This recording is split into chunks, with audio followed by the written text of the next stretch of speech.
Hello and welcome everyone. I'm Charlotte Keesinger, Director of Walpole. Thank you for joining us this afternoon for our session today. We're looking at the latest developments in virtual retail and marketing. More so than ever before, all of our businesses have relied on digital and their digital operation as the only conduit for maintaining a relationship with the customer, be that for communications or commerce.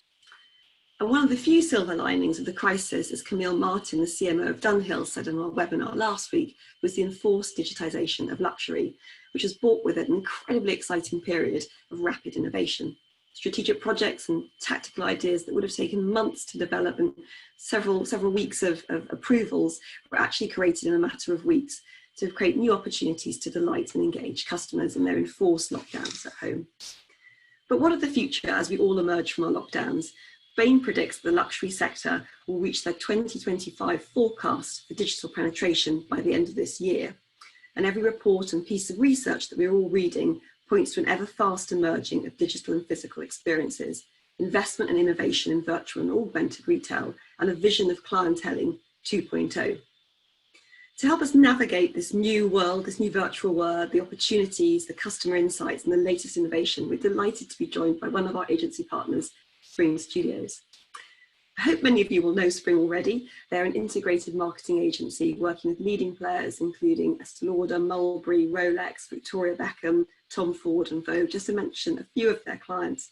In terms of Walpole, Spring have been one of our absolutely critical and key partners over the last 3 to 4 years, supporting us with our social media strategy and content, as well as being a key partner for our US activities and our annual US trade mission. In terms of the format today, we're going to have a presentation from Spring, and then we'll have about 20 minutes for Q&A. We've had lots of terrific questions in already, but please do use the live chat function to send in more, and we look forward to getting through as many of those as possible. So without further ado, please let me hand over to Janet Carpenter, Managing Director of Spring Studios, to properly introduce Spring and her team presenting today. Over to you, Janet. Thank you, Charlotte. Many of you know Spring. Either we've met at a Walpole event in the past, but just to catch everyone up, as Charlotte says, Spring is an integrated marketing and communications agency. We specialize in the luxury industry, and we combine the end-to-end services of an agency, of production, of studios and events. And we really see our mission is to help the luxury sector take a more modern approach to communications, integrating new technology and new capabilities. So I'm the MD, and I have 3 of my senior team with me here today. Christiane Hamilton, who heads up our strategy group, wave. Anna Garrett, who heads up our business development group, and Sally Ann Lim, who heads up our insights team. And the way we are going to structure this, I'll say a few words about our theme. Then Sally's going to present the deck that we've brought with us. And then Anna and Christiane will be an expert team to answer the many questions that have been coming in. So look forward to hearing more about that. So in terms of our theme today is virtual marketing. And what we want to do is shine a light on a lot of the innovation that's been happening over the last few months. You know, traditionally, the luxury sector has been very loyal to traditional high-touch communications and a little slower to adopt the more functional digital capabilities. But what we've seen through this period of lockdown and social distancing is that there's a lot of exciting experimentation going on as luxury brands seek to cross that physical digital divide and bring experiential to digital using AR and VR technology. And all of our clients that we're working with, we're helping them to try to integrate some of this new virtual marketing approaches. And what we want to do today is to share 10 different ways that you can integrate virtual marketing into your plans, and we'll be sharing best-in-class examples. Sometimes we've worked on them, sometimes there are observations that we're making. We obviously can't talk about all the projects we're working with because some are work in progress, but it's so exciting to see the luxury industry really embracing virtual marketing and having so many exciting brand case studies that we can look at. So Sally? Thank you very much indeed, Janet. Let me share my screen.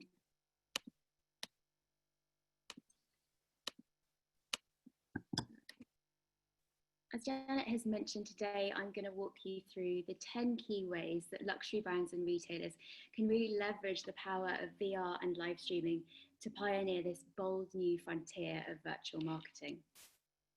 So first up, experiential e-commerce fuels discovery and conversion. So virtual technology is really helping to translate some of that beautiful serendipity and tangibility of in-store product discovery online. And there'll be no surprise that in recent months, there's been a spike of interest in virtual stores, particularly as brands and retailers look to try and mitigate the drop-off in browsing that they've experienced whilst physical stores have been shuttered. But actually, importantly, even as these stores reopen, these boutiques will continue to hold their appeal because actually, unlike their physical counterparts, they are open 24/7, they're globally accessible, and they provide a really immersive retail experience, which in contrast to the physical stores where currently some of the social distancing restrictions that are in place mean that it's actually a little bit of a compromised shopping experience. And crucially, there's also a really compelling commercial incentive behind this. So one of the leading tech providers in this space, a company called Obsess, has reported that virtual stores have the power to drive increases in engagement rates and loyalty and conversion rates of in excess of 70%. And on the right here, you can see that Bauman is really embracing that unbridled creativity that VR can unleash with its fantastical new virtual headquarters and showroom, which comes complete with an avatar of creative director Olivia Rousting, who acts as your guide and host for the experience. Now, these next two examples helpfully illustrate the two key ways that we're currently seeing brands and retailers approaching the virtual store.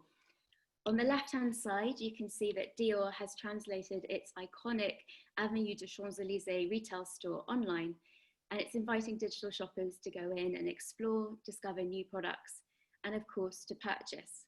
And actually, just like the real life store, it will be refreshed throughout the year to reflect the key looks and products of the season. On the right-hand side, you can really see what you can dream up when you're released of the limitations or practical limitations of physical retail with Diesel's Hype Room virtual showroom. So visitors to the space can move around, they can explore products in 360 degrees, and actually the Hype Room will play host to all of the brands in parent company OTB's portfolio, with each section customized to reflect the style and personality and values of each of the brand. So nice food for thought there for multi-brand retailers, but also for brands who might have multiple franchises or collections. Moving on to number 2, AR try-on tools offer the ultimate try before you buy. Now, it's fair to say that these technologies in and of themselves are not new, but they've certainly gained in traction and in fact in sophistication in recent months, as consumers have experimented with these tools in lieu of being able to experience the real thing, both in store, where actually we're no longer allowed to have beauty samples and try on of certain apparel is quite limited, and of course online. And one of our observations is really that the best in class have looked to streamline the consumer journey, so ensuring that these tools are both seamless to use and totally shoppable. And one of the key ways that brands are doing this is to integrate them within social platforms. So popularly within Instagram and more recently within Snapchat, to make sure that the experience is totally intuitive and appealing. And also it gives the brands the ability to promote these tools using sponsored posts, of course. So it's fair to say that we're probably most familiar with this technology currently in the beauty category, as per this example that we have from NARS Cosmetics. So their try-on tool is integrated with Instagram and Instagram checkout. So as you can see on the right-hand side, you can browse through all of the products in their portfolio together with all of the various different shade ranges and colors and try them on just as you would a filter. And then once you find something that you like, it's a simple click to add to bag and transact. But actually in recent months, we've seen brands and retailers start to push this technology into other categories. And I think this is where it starts to get really interesting. So on the left-hand side, perhaps the most sophisticated example of an AR tool from a luxury player that's currently out there, Burberry's AR tool allows shoppers to view AR-enabled 3D products in real time, real size, and real life by projecting them into their own environment. So as you can see here, you do it using your iPhone. It takes a little bit of time to calibrate the space, and voila, you have a Burberry surfboard in your living room. Now, obviously, this is a little bit of a novelty example for purposes of demonstration, but you can definitely see how this has applications in other categories. So, for example, furniture, where it's super useful to see a sofa in situ, for example. And actually also with small leather goods, where often it's quite difficult to get a real sense of the size and dimensions of a piece when you're shopping in the traditional e-commerce environment. On the right-hand side, some innovation from the East. So leading Chinese retailer JD.com has announced that it's got an AR try-on feature for footwear that actually will also allow shoppers to measure their foot size using the inbuilt distance measurement capabilities of your smartphone. The brand already offer AR try-on for over 1,000 styles of athletic footwear. And in fact, they're not the only brand or retailer that's doing this. Nike has AR try-on integrated within its app. And actually in June of this year, Gucci revealed an AR try-on within Snapchat that enabled people to try on its new sneakers and add to bag with a simple touch of a button for seamless shopping. Number 3, live consultation provides next generation customer service. So innovative brands and retailers are offering live consultation as a way of bringing that sort of high touch one-on-one assistance to online consumers. Offering these live one-on-one video chats enables people to talk to an expert, to see the product details close up, and often also to be able to do comparisons between products. Really, it recreates all of those sort of hallmarks and also the humanity of that in-store service experience from the comfort of your home. And it also really helps to deliver on commercial objectives. So one of the leading tech providers in this space, Hero, has said that customers who interact with live consultation services are 14 times more likely to convert and can spend up to 70% more. And what was quite interesting to learn also is that these tools can actually be quite helpful in terms of driving physical footfall, with 1 in 3 consumers choosing to go into store after taking part in a live consultation. And anecdotally, we know from a couple of brands that in the instance where a shopper might speak to somebody who's a sales assistant in their local store, once they walk through the door, they already feel a sense of rapport, which is obviously really useful, particularly when you're selling rather high ticket items. The example that we have here is from skincare brand Deciem, who launched their Deciem at home service to really leverage the spike in interest in skincare that happened during lockdown, and also as a way of pivoting their in-store sales staff who had to find a way to work from home. But they've actually said that they will continue to offer this service even as their stores are reopening, because they found that it's helpful not only for those who don't yet feel comfortable venturing to stores, but also for those who don't want to go out in public with no makeup on. It's a means of allowing them to have an honest, one-on-one personalized skincare consultation from the comfort and safety of their own home. And luxury brands are also following suit. So Gucci has really committed to this with their Gucci Live initiative. They've actually set up a purpose-built studio setup in one of their Florence service centers, complete with TV show style lighting. So through this service, online shoppers can book to have a one-on-one video consultation with a trained Gucci expert. And the beauty of it is that they actually also have access to the brand's entire inventory on site. At the moment, they only have one in Florence, and they're trying to work around the clock to accommodate all time zones. But Gucci have said that they're looking to roll out further service centers around the globe.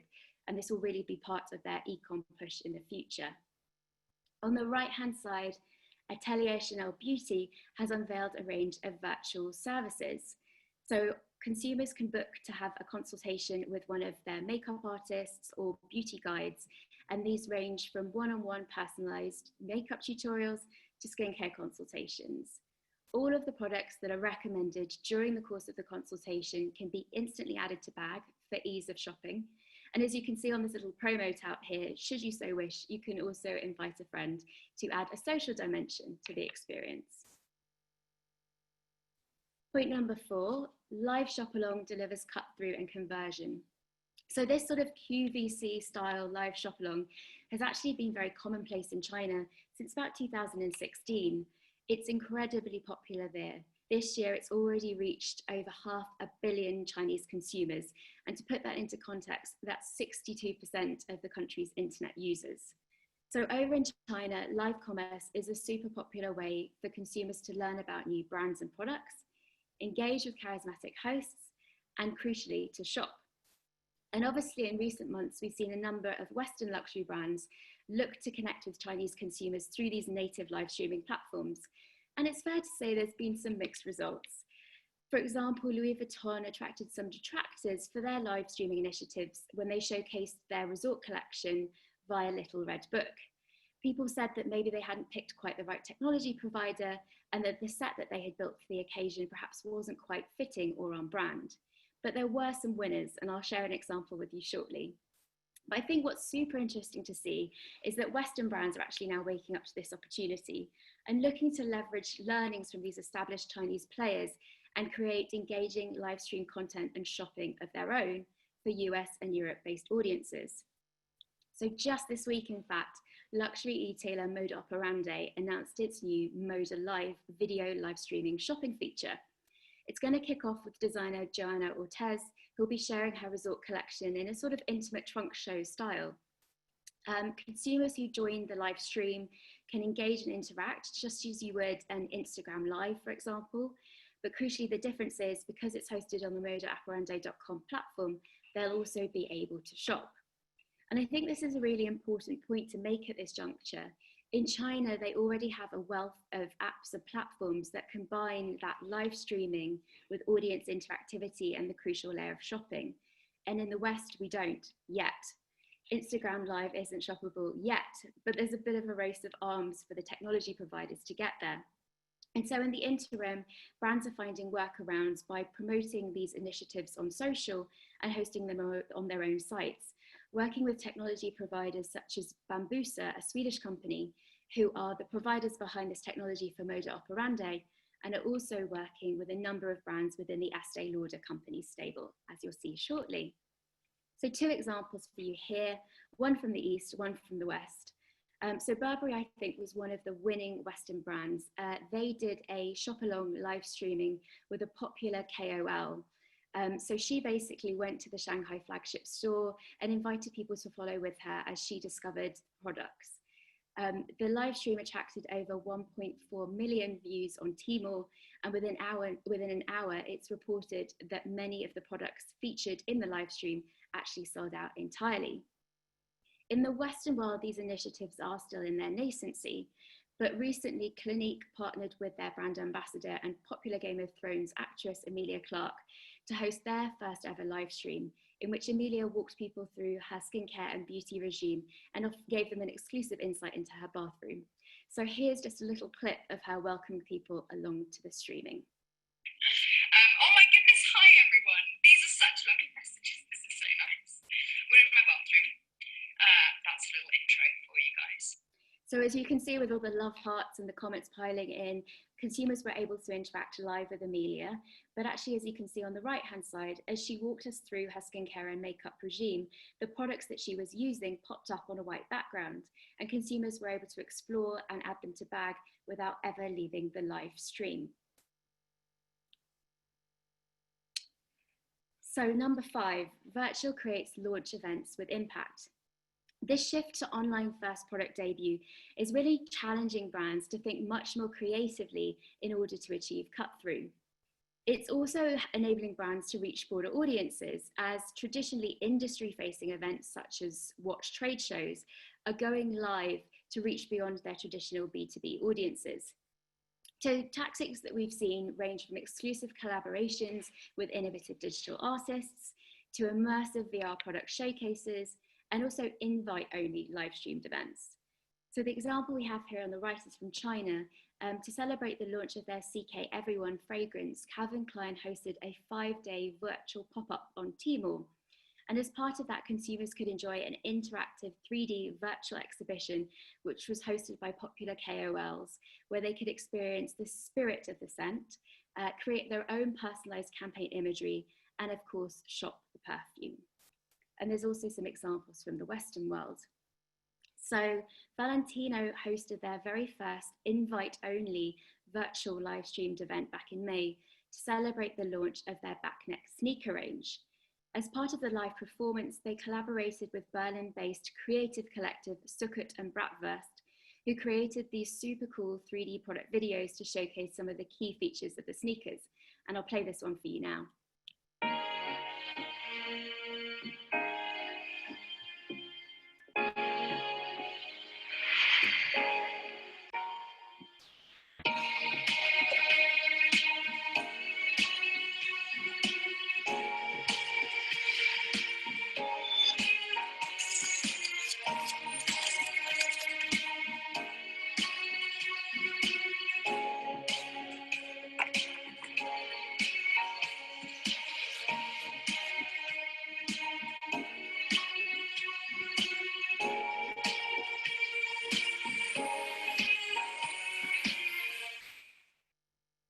So as a really nice touch, you saw that little personalization on the back of the sneaker there.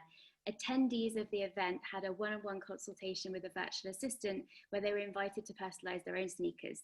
So they ultimately had a tangible keepsake of the virtual event. On the right-hand side, when the inaugural Watches and Wonders Geneva had to be cancelled due to the pandemic, its organisers, the FHH, instead decided to collaborate with Chinese e-tailer Tmall and luxury e-tailer Net-a-Porter to host this innovative 4-hour online exhibition that was live streamed. During the live stream, they showcased 100 classic and new watches from 9 international watch brands, including Cartier, IWC, and Panerai. The live stream was joined by celebrities, watch industry CEOs, and also industry experts who helped to share relevant information, insight, knowledge, and explain design ideas. And the statistics really speak for themselves. So last year's 4-day trade show in Geneva attracted 23,000 visitors and press. This live stream in 4 hours alone gained 160,000 views. So really quite impressive. And also it's important to note that many of the watches were actually available to purchase live versus being offered simply as preview as they would have been at the trade show. Number 6, live stream events and performances create immediacy and intimacy. So brands and retailers are leveraging live streaming to offer consumers exclusive, intimate, and actually really immediate access. From fashion shows to live performances, brand summits to brand events, live streaming has the power to recreate the buzz of attending events in real life by enabling the audience to experience them in real time. So for example, in replacement of its biannual brand summit, Breitling actually partners with us at Spring to host this innovative and elevated live stream in which they shared their new product launches and brand highlights. It was really well received by both the press and community and received views in its hundreds and thousands. But actually, interestingly, while some are using live to amplify their reach, at the other end of the spectrum, some luxury players are actually looking to invite-only events to help cultivate loyalty and exclusivity. And one such example is Dior, who in China hosted 2 separate live streams to their VIPs via their WeChat mini program. So hand-selected consumers use their smartphones to access these very intimate virtual trunk shows that were hosted by Dior experts. One focused on women and introduced the latest women's wear collection, and the other one really appealed to male VIPs and gave them a pre-reveal of the brand's exclusive collaboration with Stussy that you see pictured here. And on the right-hand side, Loewe went live with their Loewe in Casa digital series in mid-March. Initially, they started with their craft prize artists, and they started with their craft prize artists who used the live stream to share insight into their artistic process. One of the artists, Kochi Ayo, actually achieved 68,000 views of his live stream where he showed people around his studio. Now, recently the brand has actually diversified to include things such as one-on-ones with leading Ibiza tastemakers in celebration of the brand's collaboration with iconic Paula's Boutique, more intimate in conversations between creative director J.W. Anderson and friends of the brand, as you see here, and also some live musical performances. Number 7, live stream classes and coaching cultivate community. So accelerated by the pandemic, but absolutely something that's here to stay, a broad range of edutainment initiatives, including tutorials, masterclasses, and tastings have gone live. And not only do these interactive education sessions facilitate direct access to experts, but actually almost more interestingly, they help to cultivate a sense of community amongst like-minded consumers by enabling people to talk to each other and interact in real time. Now, online fitness is definitely an area where people have reported that they feel much more motivated when they can see the other attendees of the class working out with them. But luxury brands are also following suit.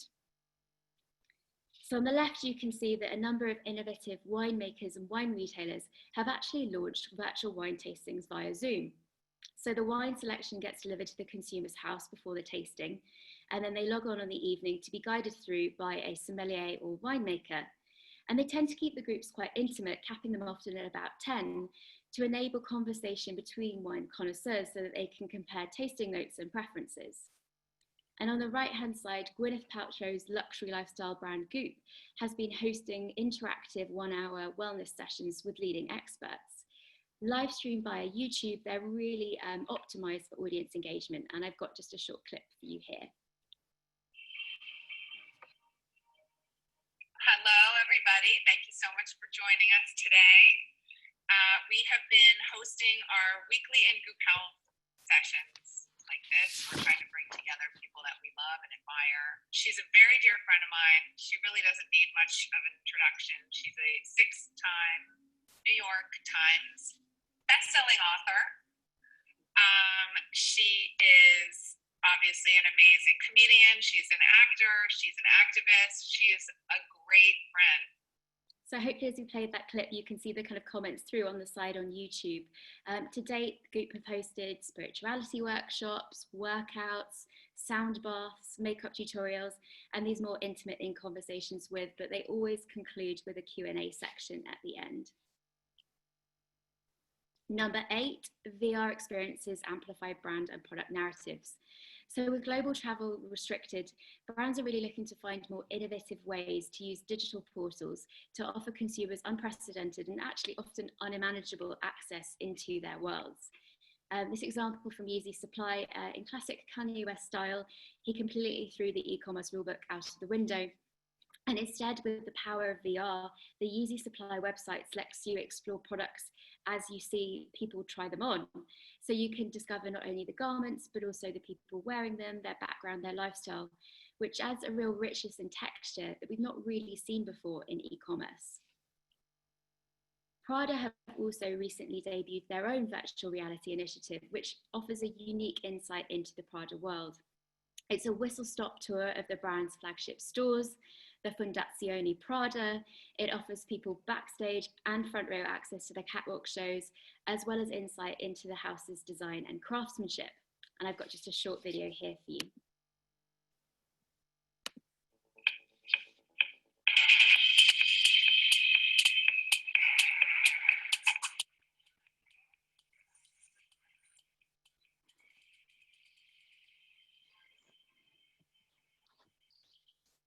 So as you can see, it really is a first-person view. The models on the catwalk approach you as if they're sort of directly showcasing you with their wares. And on the right-hand side, obviously, there's been a lot of buzz and conversation around Fashion Week, particularly as recently we've had to switch to a digital format. But I think what's been really exciting to see is that designers and fashion houses are actually embracing the opportunity that digital presents to do something really cool, new, and immersive. This example from Shanghai Fashion Week, which I think it was a real standout, featured models walking through fantastical 3D virtual landscapes with motorbikes doing wheelies around them. And I'm sure we're set to see yet more innovation in the weeks to come. Even as the return of physical shows comes back slowly, I think designers will be keener to integrate a creative digital dimension to help amplify the reach of their shows. Point number 9, gamification drives next level engagement. So gaming and esports usage has surged as consumers have looked for distraction. In the US, Verizon reports that gaming usage was up by 75%. And in China, Downloads of mobile games on the Apple App Store increased by 62% in February when the country was in lockdown. But this is a behaviour that's definitely set to stay, and brands are taking note. So there's two ways that they're doing this. Some are rolling out their own new gamified experiences, and others are looking for a quicker win by collaborating with existing gaming platforms to help boost brand engagement and drive product discovery. One of the runaway winners of the recent months has been Nintendo Switch's Animal Crossing, which I think, due to the fact that it has a very open platform that enables people to really customize their environment and their avatar, has found an unexpected ally in people from the world of fashion, beauty, and even art. So one such example is Valentino, who actually designed an entire collection that was exclusive to Animal Crossing. And you can see here it modeled on a real model and worn by one of the Animal Crossing avatars. Two further examples. So Dressed is a virtual fashion and beauty gaming app by former Porter editor Lucy Yeomans. It invites gamers to dress photo quality avatars using daily styling challenges. And then if you wish, you can actually also purchase the garments via Farfetch. To date, the brand has already attracted 160 super credible fashion brand partners, and earlier this year announced that they were also moving into beauty. And as you can see from the elevated look and feel of the experience, it really is a natural ally for luxury brands and has often been described as gaming for grown-ups. On the right-hand side, MAC Cosmetics became the first ever beauty brand to do an in-game collaboration with life simulation gaming app Gaming Sims 4. Their director of artistry, Romero Jennings, created 12 customizable beauty looks that could be downloaded and worn by their avatars in the game. So a nice way for the brand to reach a younger audience also. And finally, live streaming fuels new levels of remote creativity and collaboration. So instead of seeing remote shooting as a challenge, innovative brands, retailers, editorial and agencies are actually embracing live streaming to achieve innovative new international collaborations and unleash new levels of creativity. From our own experience, from Zoom-based casting and styling sessions to shoots that have been directed and captured via FaceTime, creative uses of live direction and capture are actually fast establishing the precedent for a really innovative and actually incredibly productive new way of remote working. So on the right-hand side here, you can actually see a little BTS image of a shoot that we did recently for the Finnish beauty brand Lumen. Across the top of the Zoom screen there, you can see Spring's London-based creative directors and producers collaborating with the team in Denmark live via Zoom, where the social distancing measures meant that it was safe for us to shoot, and we worked with local talent. Another Spring example, we concepted, shot and delivered the reopening brand campaign for leading Swiss watch and jewellery retailer Bucherer, all during lockdown. So the London team cast and directed the Swiss-based model and her photographer sister, very handy. And then actually the images were later added to this campaign imagery that you see here using CGI. And finally, one from the editorial world, this project for ID magazine saw 19 of the world's hottest supermodels cast and styled and photographed via FaceTime. And actually the campaign images that were used in the magazine were just screen grabs from that FaceTime record. So it offered a really intimate insight into the models and definitely saw them in a very different light to what we'd normally see them. And I know that every day as we continue to work in this remote way, Spring are gaining new learnings and making new breakthroughs. And I think we really do see this as a part of our way of working moving forward. And so to conclude, hopefully an easily screenshotable chart for you. So these are the 10 key ways that luxury brands and retailers can harness VR and live streaming to pioneer the new frontier of virtual marketing. And as you'll have seen, some of them are a little bit more immediate, cost-effective and easy to achieve, and they range up to those that require a little bit more thought and investment, but hopefully some really rich food for thought in terms of how luxury players can really look to leverage virtual marketing. And I know at Spring, we are really excited about what the future holds. Thanks so much, Sally. I've just asked our other panelists to take their mute off and put your video on as well. Thank you. Sally, that was terrific. What a huge piece of work you've done. Absolutely so impressive, of all the latest trends, insights, and then brilliant examples from global examples from the biggest players to some of the new emerging brands as well. Really inspiring. And we've had lots of questions in. I'm just going to keep an eye on the live chat as well. I will try to ask these in a sensible order, but we do jump around a little bit, so forgive me for that. Right, so right, I think I might have answered this already, but we'll take it. Do you think that the virtual marketing trends are here to stay even after the effective vaccine is found? I think we kind of heard some examples there of, very much so, but Anna, what's your view on that? Are we going to go back to the old normal, or is this just, going forward now? Yeah, thank you, Charlotte. Very interesting question, and lots of recent discussion about the new normal.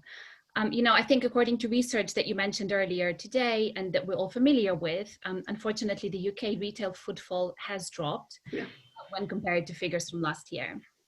And at the same time, we have, research and analysis from brands like McKinsey that show that from April to September this year, 40% or even more of sales will take place online. So taken together, these two statistics point us to the future where we think a strong online presence is to be expected. Mm-hmm. And the virtual marketing trends that Sally Ann discussed are quickly becoming and will stay as the new normal. So I think it's essential that luxury brands do not take the foot off the accelerator, and the innovation is not just a box that's been ticked, but that we should expect continued investment. And really, I think in the future, it should be self-funding. And, accelerated by the pandemic, I really think the new normal is definitely here to stay. Mm. It's certainly all the conversations we have, and it's just, it's absolutely one of the kind of the exciting silver linings of the crisis is all this amazing experimentation and innovation, and just the speed as well, which I find so exciting. So do you have any recommendations on how luxury brands can start to take advantage of the new tools and capabilities? Maybe to you, Sally, for that one. Yeah, absolutely. I mean, I think as I mentioned in my summary, there's some that are sort of more quick wins and easy to achieve. So I think a few of those are these kind of KOL or even influencer for the Western world shop along initiatives, which you can do sort of via live streaming. And some of these tools are actually fairly easy to acquire. And it's a good opportunity to experiment. I think another one that's super popular is this one-on-one kind of live consultation service, which I know many brands have already adopted, but maybe are looking at rolling out further. So I think those are the kind of the low-hanging fruits, if you will, in terms of really leveraging this in the short term. Thank you. And then a question here from Karen at Cyberite. Thank you for joining us. What role does VR play in driving customers to physical stores? Who'd like to take that one? Oh, I can take that. I mean, Christiane? Yeah, it's interesting. I think that it's really fundamentally about experiential and raising awareness and people's appetite. And that's what it's really about. And so they're just bringing that tangibility and that element. The big shift is experientials come to digital. I mean, luxury has been experiential for years, and this is now this amazing new opportunity for brands to leverage. So it's really less so about driving to store, but actually creating that experiential whole environment online, and you can transact online if you want, but it's really about bringing that richness, if you will, and greater insight, and what, depending on what your brand's about, what category you're in, how you deliver that. But that's really the main opportunity. Terrific, thank you. I think that's one of the examples you mentioned, Sally Ann, was 1 in 3 customers who had a virtual consultation went actually on to visit stores. So to your point about not trying to replace one or the other, but there is absolutely a symbiotic relationship. To Verity from Cumbria Crystal, in terms of the consumer having a VR experience, how do they do that? And that's a really brilliant kind of technical question.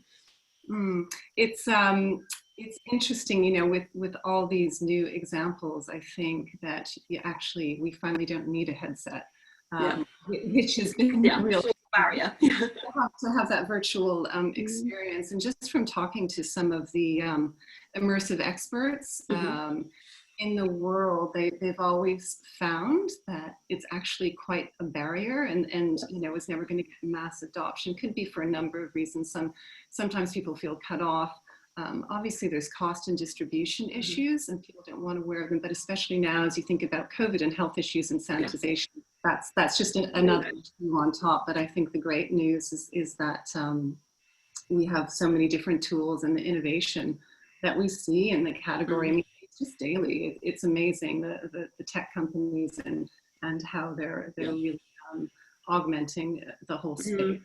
And so, you know, microsites are the medium of the moment, as well as apps integrating the capability and platforms as well. Yeah, I think it's been a huge move forward. I do think actually the headsets were often actually a barrier, and I know a number of people found them quite difficult in terms of making them actually feel kind of nauseous, and it was just too much. The eyes couldn't cope with that level of reality so close up as well. A slightly related question from Camilla at Matthew Cox. I'm interested in how to educate customers about how to use new technology without appearing patronising or boring. I'd love to hear about examples where this has been done well by brands. So how are brands managing to educate customers and get them to adopt this new technology? I think, in all honesty, ideally there wouldn't be any education required.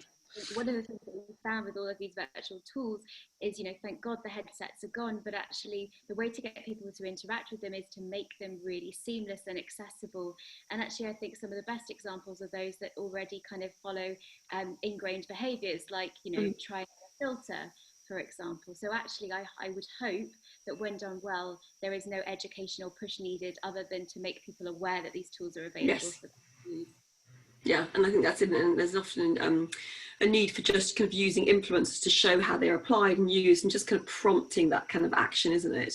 A question that's come in through the chat from Clemence. Thank you for this very interesting presentation. Do you already know the ROI on such digital events and innovations? That's a great question. It's about ROI on digital events.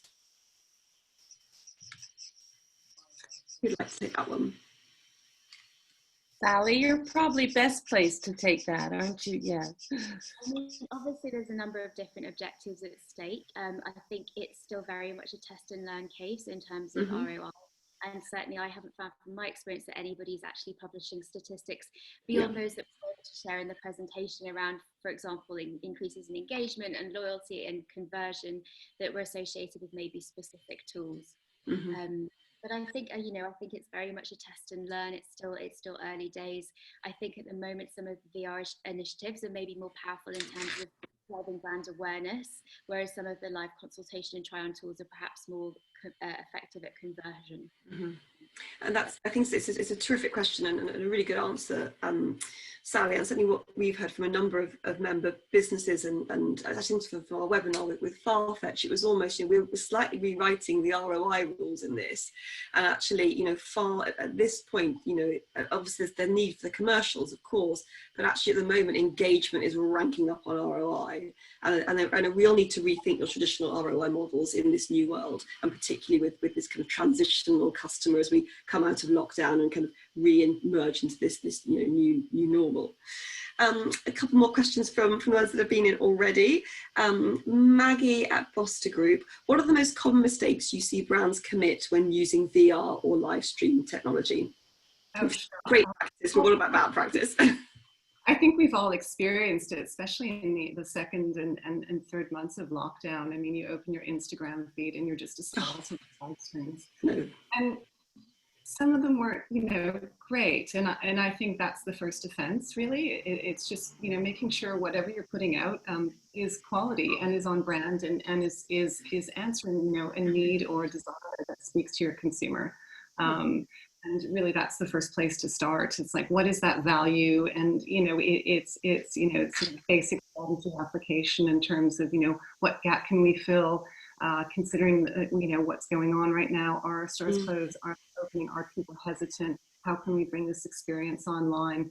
Who are our experts that we want to hear from, or the people in our talent universe that we want to have, you know, faces, calls, influencers, and the like. So, you know, it's really strategic, and I guess related to that, it's really, you know, being really clear on your objective. You're building a VR store. You know, if you want to build out the universe, that you know, could take a while. So just being really clear on what, you know, is it activating a campaign? Is it Is it bringing certain experiential elements to life? Is it joining up what, the best of in-store and online? And I think that's where the magic starts to happen. Yeah.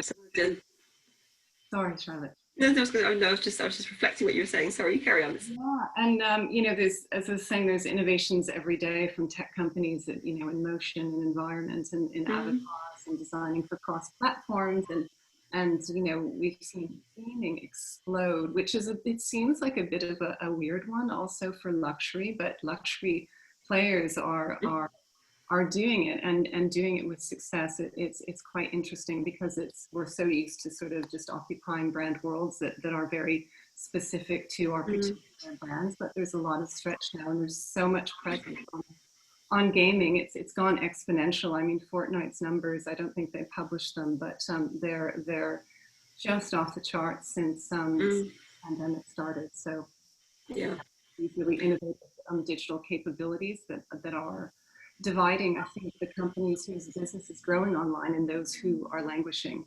And that's the really exciting part. So in terms of, VR and all the potential that it holds, it's really dynamic. It's changing. This digital acceleration is not going to go away. And I think you're right. It's still going back to the old school principles of what's your objective, what adds value to the customer's life, and avoiding technology for technology's sake, because there's nothing that is more of a turn off than just gimmicky tech that gets in the way. The point you made there, Christiane, was from Caroline Noble from Just in the Call. Thank you for joining us. In a world where consumers are bombarded with digital content and now virtual invitations every day, what tips do you have for standing out and engaging and converting the luxury customer in this virtual experience? It's a great question, because to your point, we absolutely are bombarded with X, Y, and Z is live now, and new show here, and how do you stand out? Yeah, I mean, starting with sort of the principles of really what is the objective and the value that you're going to add. But I would also add just really thinking about the entire customer journey, building up to that, and drawing attention, creating excitement. Depending on what the event is, but making sure that you're creating that journey, that it gets on people's radars and they really understand what's happening. And so it has, you're starting to build distinctiveness quite early on in the journey. So you're not fighting for attention. If it's in a live event, for example, then it's a battle of things popping up on your. And just to build on that, I think it's about being true to your brand aesthetic, your brand values, and making sure that the technology doesn't move you away from that. That's a great point. Another question from Caroline: which platform do you think is best for the luxury consumer? Which platform do you think is best for the luxury consumer to support creating an interactive virtual money can't buy experience? Do you have any that really stand out as you think you absolutely need to be there and using that, or is actually the mix of several? Anna, do you want to talk to that? Yeah, I think, it's a great question. I think it depends really, as Christiane was saying, on your brand objectives and who your customers are and where they are. Because, for example, if you're trying to drive online conversion, then maybe you would consider to have a virtual store. Whereas if you're converting mostly or conversing with your customers on Instagram, then perhaps it's worth exploring more of the live streaming options. And I think what we do at Spring is, we work with brands to really understand those objectives and who the customers that we're trying to reach are, and where on their consumer journey is the best place, that makes sense, that is not gimmicky, that really adds value for us to add these interactive points that we convert.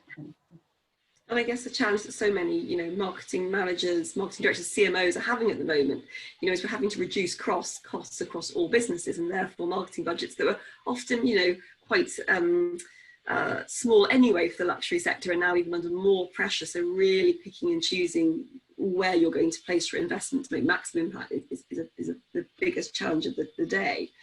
A question here around data, if I may. This ever more immersive digital relationship brings with it new tools for data. From a data perspective, how are brands using this kind of data to drive insight? What are the new insights that are emerging? I think to you, Anna, for that one. Sure. That's a great question.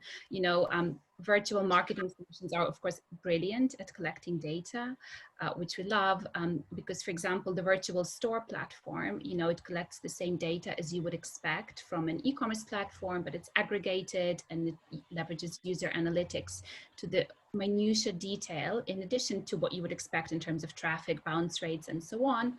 But it allows you to see what product are customers really interacting with, what do they like, where are people going within the store, and product interaction detail and performance of each product. It can then be leveraged to personalize communications and segment and direct engagement in a much more targeted way using data. And for example, with conversational commerce tools that we talked about, you can still continue the conversation even afterwards via text message or WhatsApp, which enables you to have that one-on-one personalized interaction that's so powerful for building and continuing, you know, consumer engagement and building those relationships.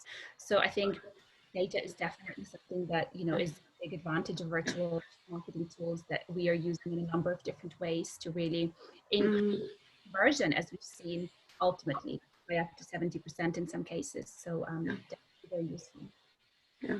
I think as a point that you all made and really came across actually, Sally, through the presentation, was that actually the importance of personal connection and all of these being using influencers, using in-store staff, the live chat. It is digital is the platform, but the person is still the thing that really kind of cuts through.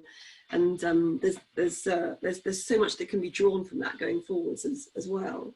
A question here about TikTok. TikTok has been expanding exponentially and is, of course, you know, very high profile at the moment. Consumers like its rawness, but is it appropriate for luxury brands? What's been the experience so far? Maybe that's fun for you, Sally. Yeah, absolutely. So I think when TikTok really first came on our radar, you know, a year or so ago, a couple of luxury brands were first movers. I recall an initiative by Burberry where they set people a challenge, which is the convention obviously within the platform, to do their TV initials. I'm not very good at doing it, using their hands in a creative way. And then they had actually a number of really nice responses. And I think since then, luxury brands have been a little bit tentative.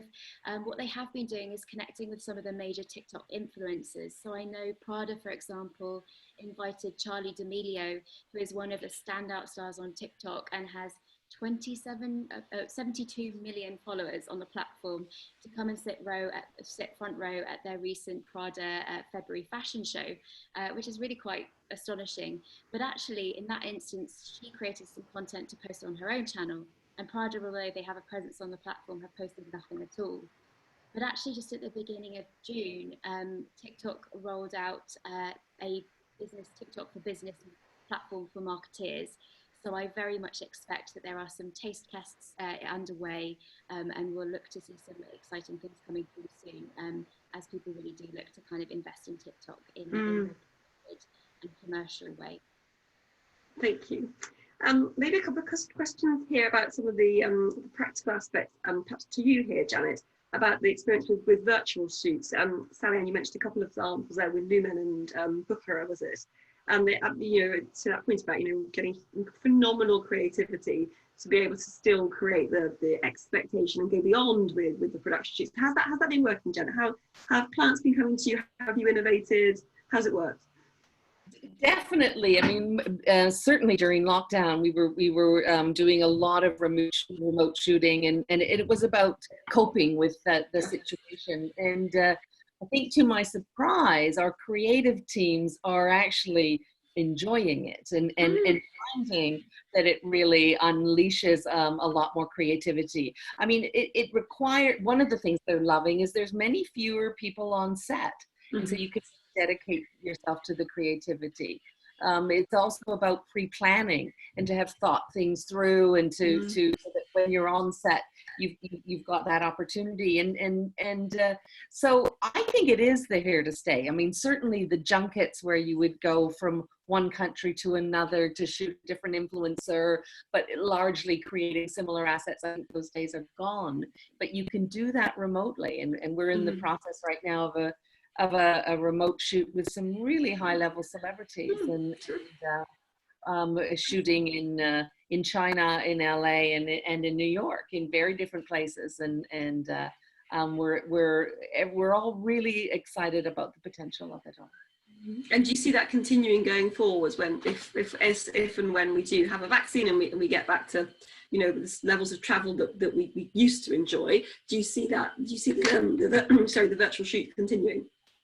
I do, not exclusively, of course. There's going to be opportunity where we want to shoot on location and so on, and where it's going to be better to be in the room. But I think it's going to definitely continue a sort of one stream of ways of creating assets. Yes. Thank you. Actually, another question, Janet, if I may, this is from me actually. You sit across the business with the clubs and the agencies in LA, New York, obviously here in London, and also Milan. What's the latest from the other side of the pond? Obviously, you know, the US is behind us in terms of the virus and actually the health priorities. Are you seeing your clients starting to kind of return? What are they asking for? Where's the US kind of luxury fashion and beauty market at the moment? Yeah, the US is slightly behind, and it's hard to talk about the US as one common situation, because you've got different regions that have managed the pandemic well, and others where there's still really the virus is winning. But if I take, for example, our offices in New York and LA, New York business is coming back. Yeah. Right in the beginning, I think the reaction in the US was more extreme than it has been in Europe. There were a lot of postponements and a lot of cancellations. People couldn't get product, and they couldn't get the distribution, they couldn't get their assets produced, and so a lot was delayed. But we are finding that people are coming back, and a lot of the shoots that were delayed, or the launches that were delayed, are happening.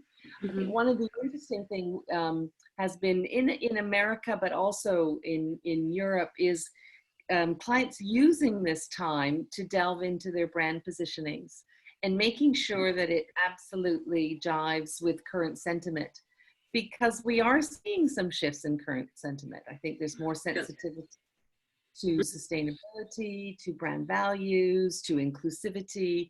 And so I think that many have used this time well to think that through, and how they can now get the message out in a new environment. Yeah, so it's terrific to hear that the US is from New York, as you say. I did it's almost different countries, yeah. New York to LA. I'm really conscious of time. One question's just come in from the chat room.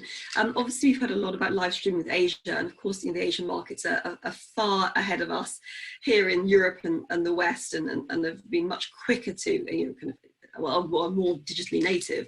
Do you think that things like live streaming that have done brilliantly, you know, in China will do well here in Europe? Is it something that the European customer wants and is going to be quick to adapt, or is this actually really more about targeting your Asian-based customer? I mean, I think it's interesting, even just in the course of compiling the examples for this presentation, more and more examples are piling in. So as I mentioned, that Moda Operandi one only went live this week. I think with all things, it's, you know, it's got to be educational and on brand at the first instance, not just live streaming for the sake of live streaming. So I think what Moda Operandi are doing, for example, is interesting because it's more intimate access to a designer that only they can kind of leverage, and then actually giving people that gratification. And I was reading something also about the fact that these live streaming initiatives don't just appeal to people who are already shopping online, but actually appeal to people who really love shopping and quite that nice shopping experience. So I think when executed well, they can definitely get traction in the West. I think where we're really lagging is in terms of the technology. So obviously it's not yet possible to host those sort of live streaming shop along experiences on a platform like Instagram Live, but I would stake some money on the fact it will be soon. Yes, yeah. Terrific. Well, I'm going to wrap up there because we literally have got, I think, a minute left. So a huge thank you to the whole Spring team. A terrific presentation, a huge amount of work, and really invaluable in terms of just pulling together all of that really exciting innovation. And thank you for sharing your insight. We are going to be back next week on Thursday. Our Walpole webinar next week is with McKinsey. We're going to be looking at the impact of COVID on the global luxury goods market, the stages of recovery, and how luxury businesses are adapting to the new normal. So do please join us next Thursday at 4 o'clock. So a final thank you to you all, wishing everybody a lovely rest of day, and do be in touch with any questions or anything that we didn't manage to cover in the session. Thank you. Thank you, Charlotte. Thank you very much. As always.